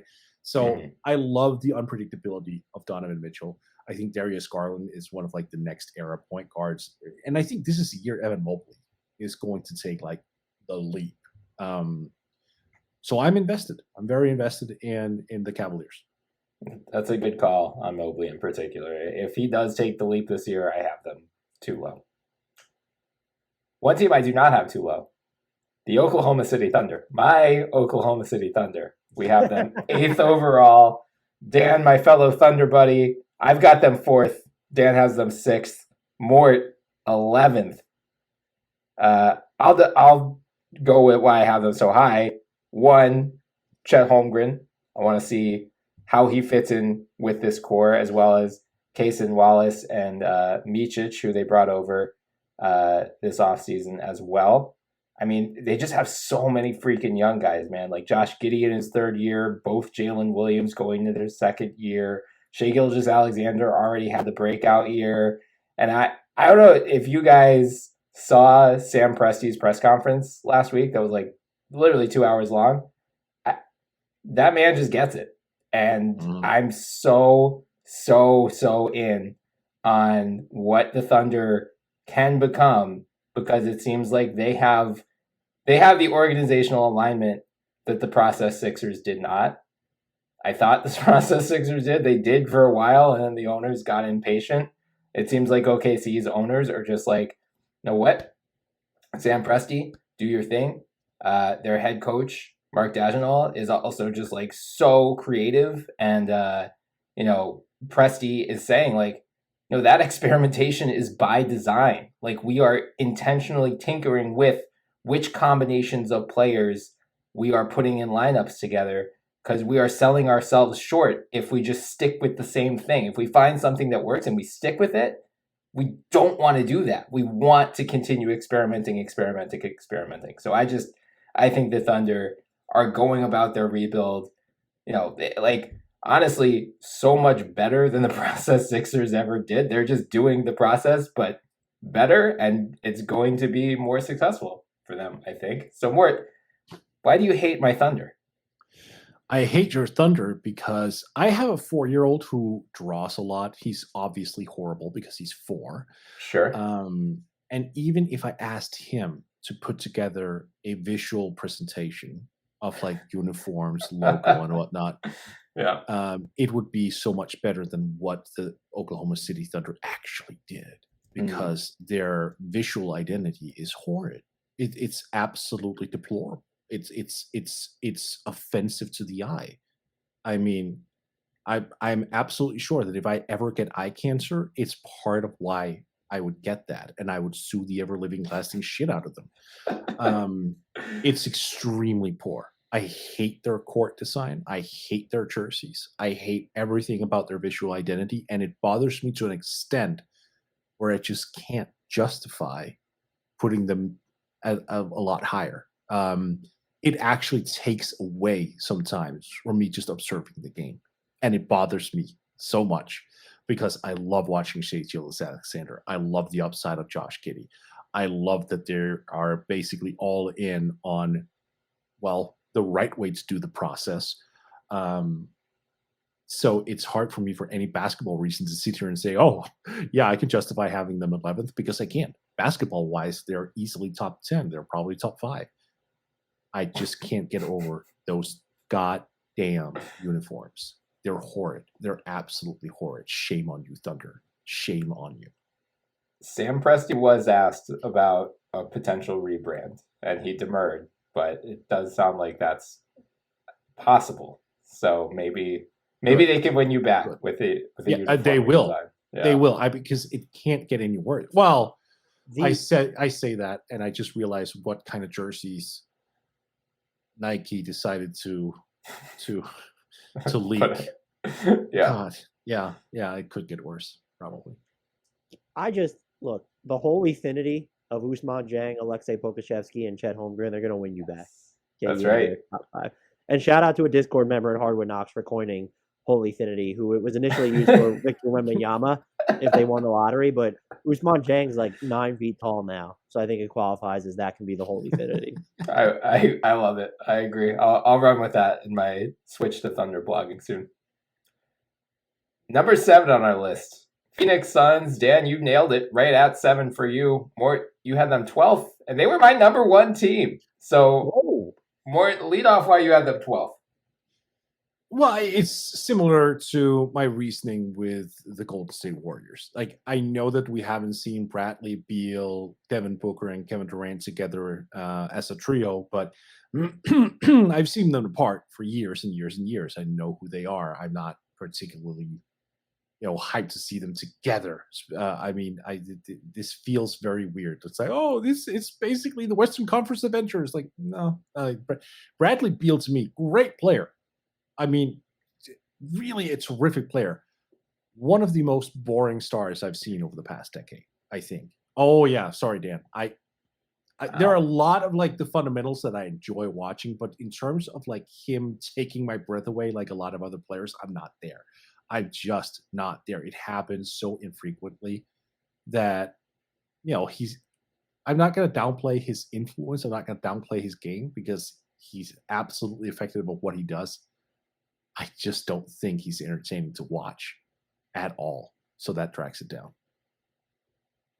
I think Devin Booker is just one of the most entertaining players to watch in the NBA, and sort of the offense is going to be great, but them seeming to figure it out and who's going to have to change the most between, Kevin Durant just have to play off the ball a bunch more. Is Devin Booker really going to be the de facto point guard? Or are they going to look to Bradley Beal to do that? And there's also just trying to figure it out on defense now, especially getting rid of Ayton, to where I think Devin Booker is going to check a lot of premier assignments. And this is, I think it's reasonable to assume, and this is why they would compel me, that the Suns' highest end outcome might be predicated on, Devin Booker needs to finish top 5 in MVP voting because of what he did as a playmaker and what he did to sort of fit in with Bradley Beal and Kevin Durant away from the ball, and then what he did on defense.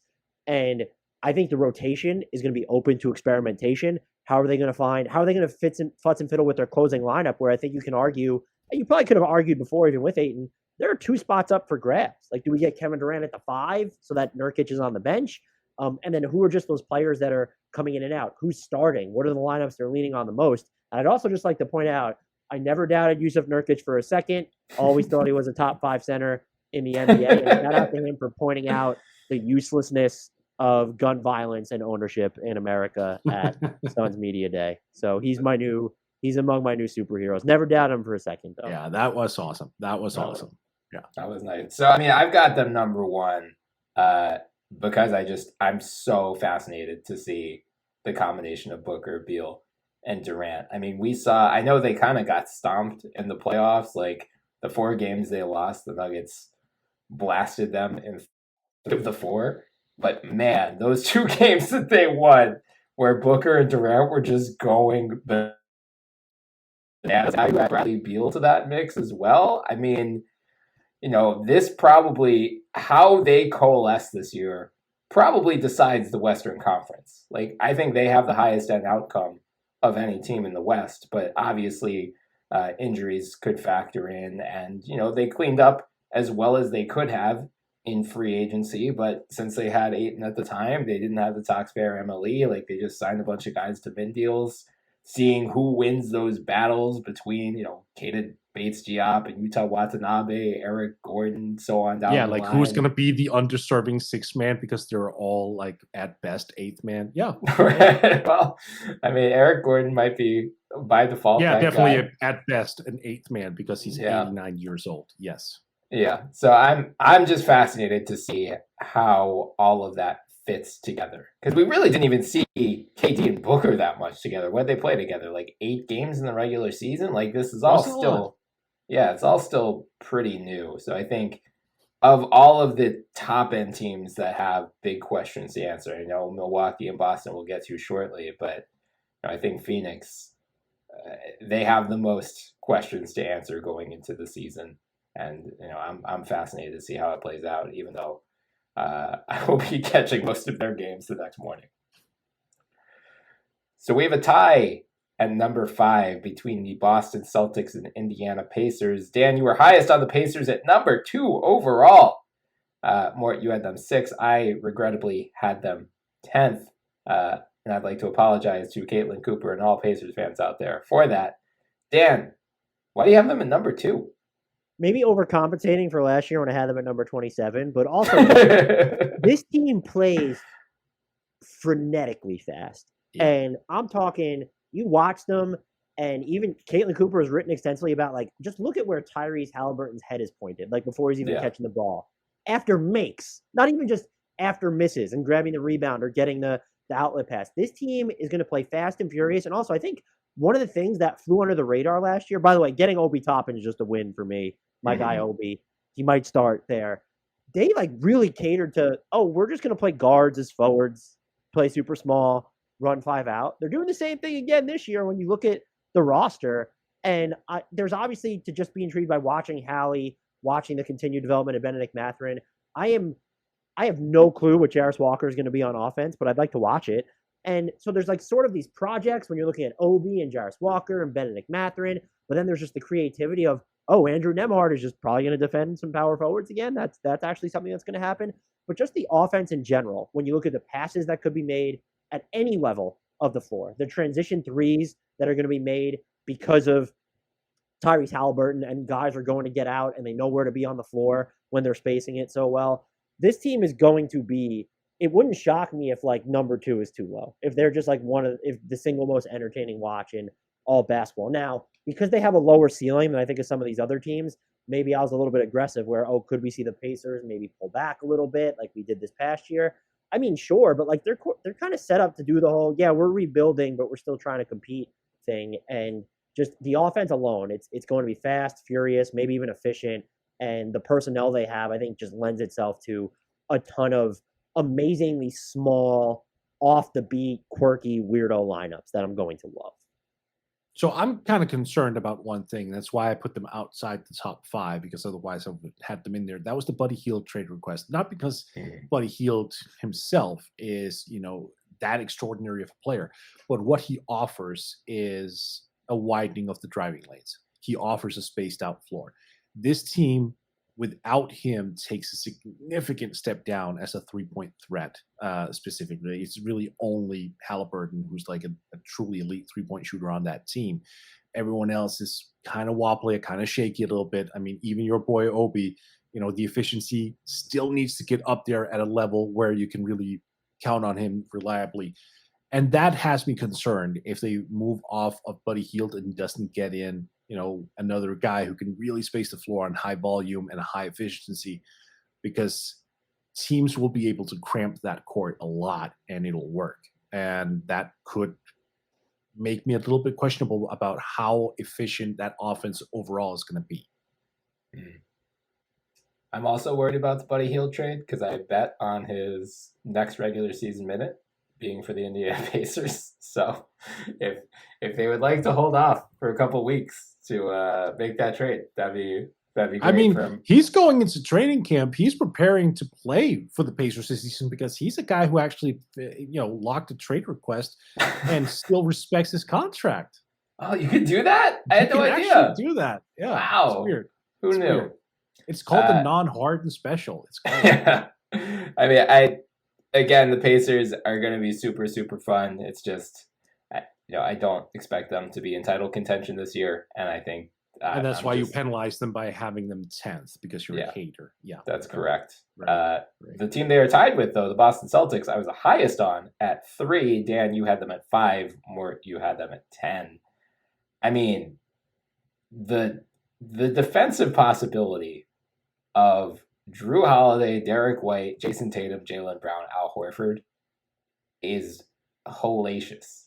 And I'm excited to see how Drew fits in that system, how they look without Marcus Smart and Malcolm Brogdon and Time Lord, how Kristaps fits in on this team, which of their young rotation guys take a step forward. Does O'Shea Brissett, we'll give a former Pacer some love, does he carve out a legitimate rotation role? Like the Celtics, are going into the season tied with the Milwaukee Bucks as the title favorites.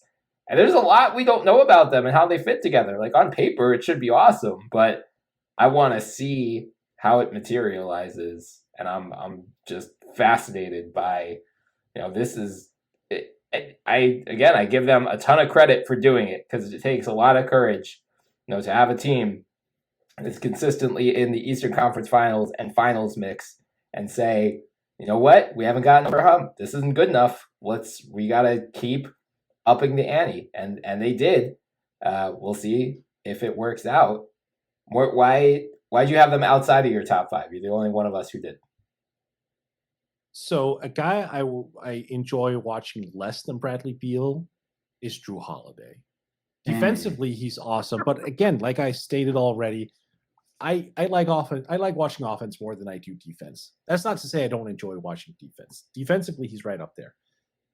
But oh my God, he is such a slog to sit through offensively, especially in the postseason as well. Which is also why I'm not particularly concerned. Like, yeah, he'll have great percentages in the regular season, and then they'll drop 12 percentage points when he hits the postseason. He's not a player I enjoy watching all that much. I know Dan right now is like itching to what about the step back threes? Well, great. Regular season step back threes. Yeah, regular season step back threes. I'm not questioning the playmaking. I'm not questioning the defense. He is formidable. Oh my God, he is a drag to watch. So that counts it down a little bit. I also just don't think the Celtics are fun to watch. I never thought they've been fun to watch.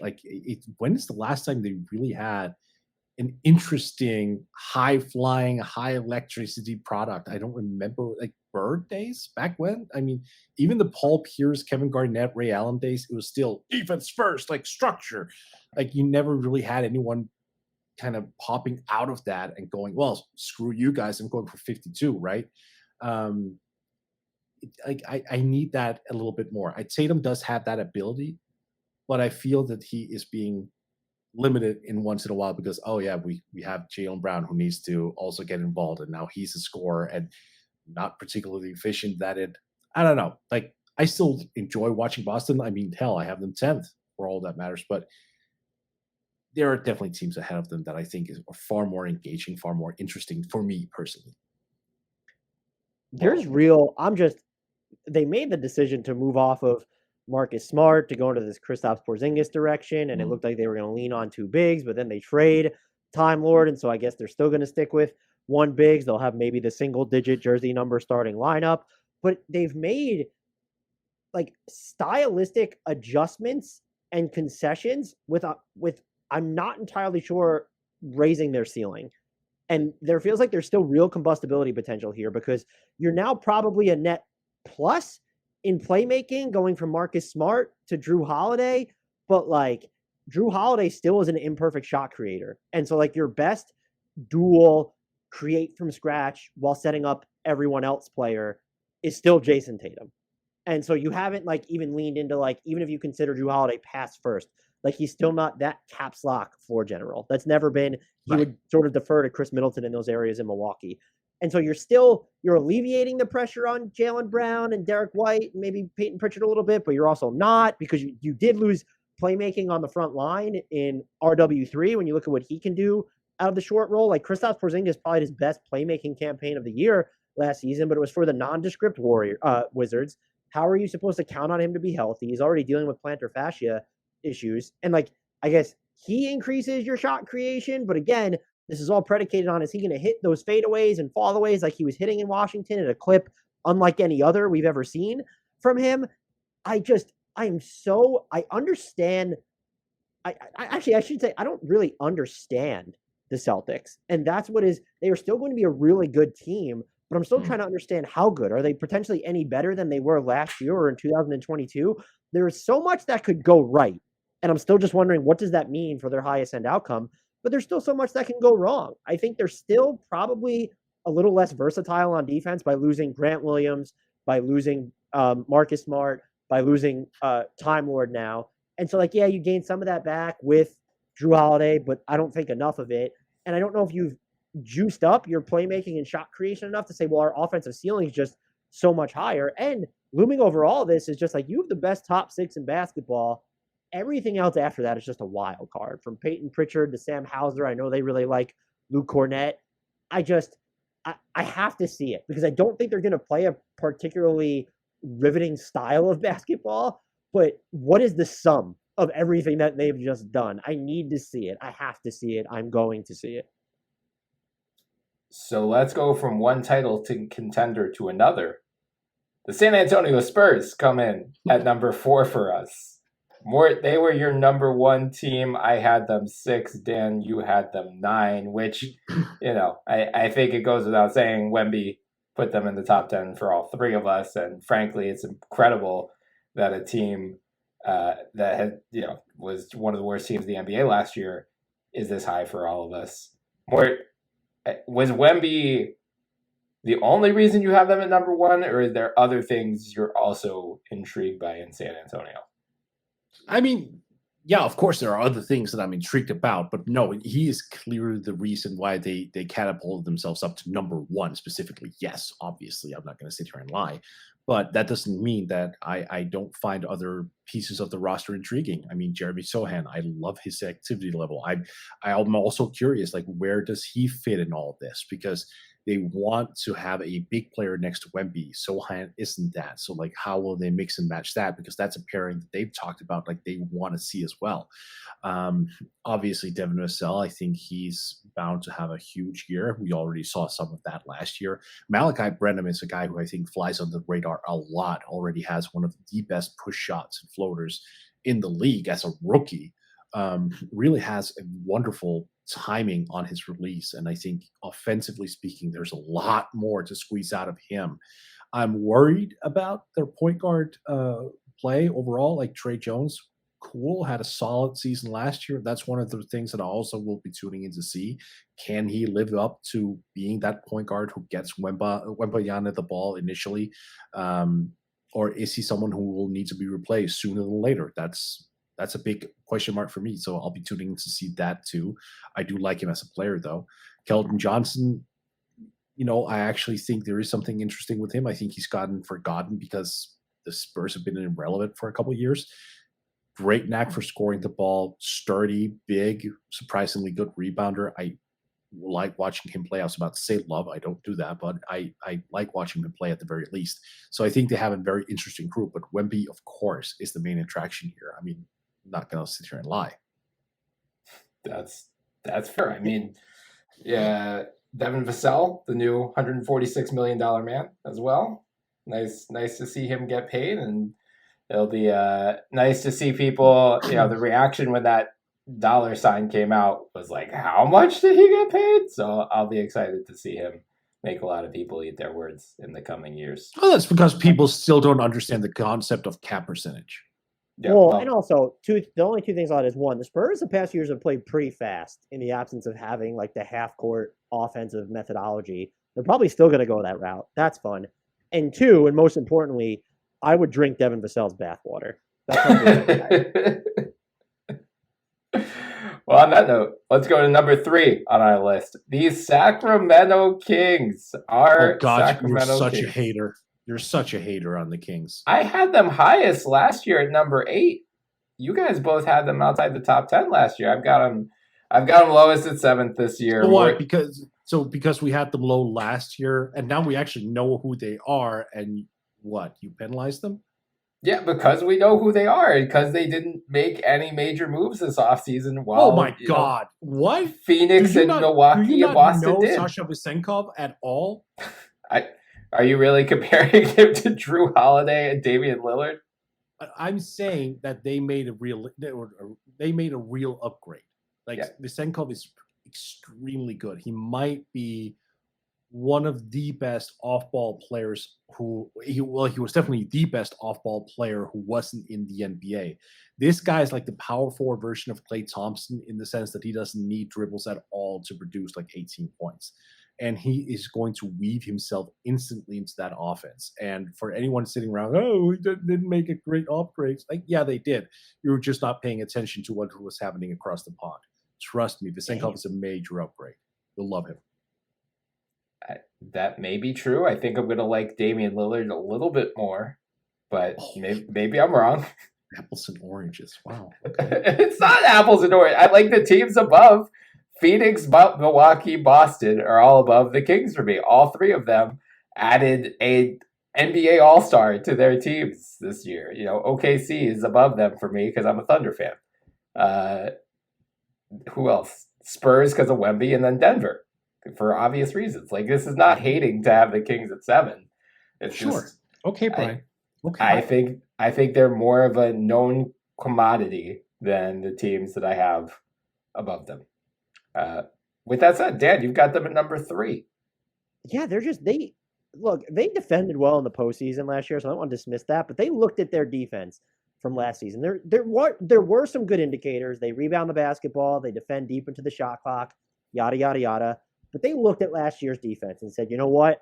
We're going to lean all the way into the offense again. Yep. And I respect that. And this team, about them and Indy are probably going to be the 2 fastest teams in the league, I would think. Maybe OKC or San Antonio sneaks into there. Like, their offense after makes from the other team is going to be faster than Dallas's offense in transition, probably. Like, that's just like that is just so fun. And just like the stuff we can see, De'Aaron Fox is improving like shot making at every level, basically. Like, we're now in year 4, or it's been 3 years since like the De'Aaron Fox step back jumper is falling at a pretty good clip. It's a thing, guys.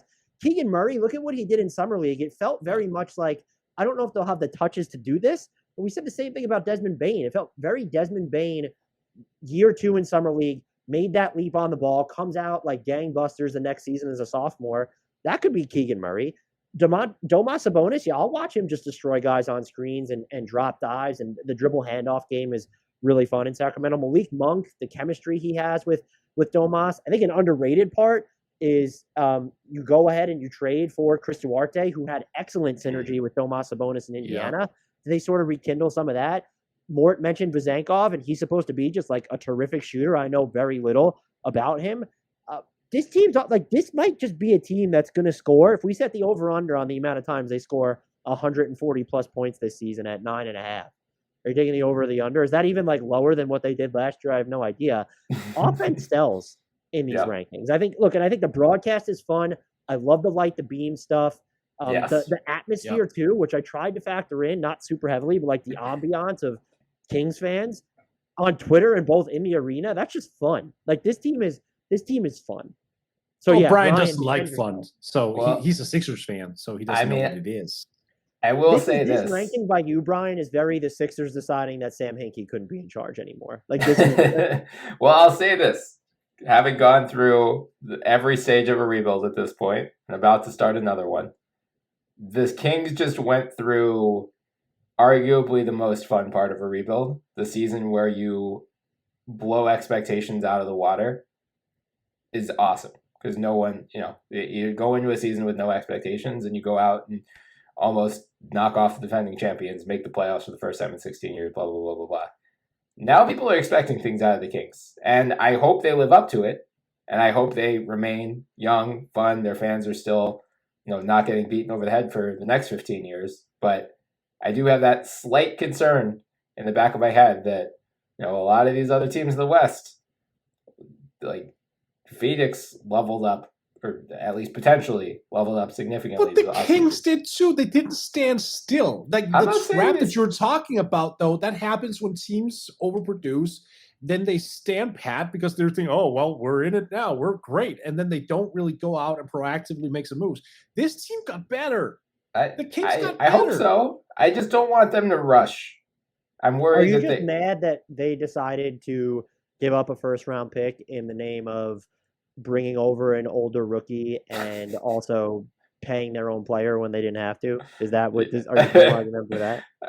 I'm concerned that I think they'll still be young. In fact, guys, I got them 7th. Like, I'm still pretty in on the Kings. It's just, I'm concerned about the potential for slight regression this year. Like, I would be surprised if they're the 3 seed again in the West. I'm not expecting that from them. And I worry what happens if they are not the young, fun team that takes everyone by surprise. Like, now they're on the scouting report. Last year, teams... And that's why I'm not going to tune in to as many games, which this episode is really all about. I'm going to watch games. I'm just concerned that it's not going to be the enjoyable experience, or as enjoyable of an experience as it was last year. I'm not going to watch the Kings game tonight because I'm kind of worried that Davion Mitchell is not going to respond to the way he played last year. All right. We're moving on. Defending champions, Nuggets, number 2 on the list. They have been a mainstay for us in the top.